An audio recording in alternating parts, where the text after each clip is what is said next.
ভারতবর্ষের যে সফল উদাহরণ, ভারতবর্ষের যে বীর গাথা, আমরা সার্জিক্যাল স্ট্রাইকের উদাহরণ আমরা জানি।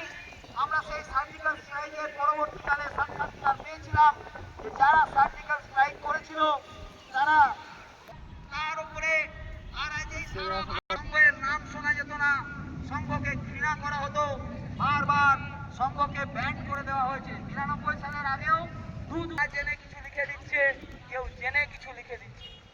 অর্থাৎ সংঘকে জানার, সংঘের সম্পদ নির্মাণ করার এই পূর্ণ কাজ থেকে আমরা যদি বিরত হই, আমরা যদি মনে করি আজ পশ্চিমবঙ্গ ভারতবর্ষের ইতিহাসে নতুন জায়গা করে নিয়েছে।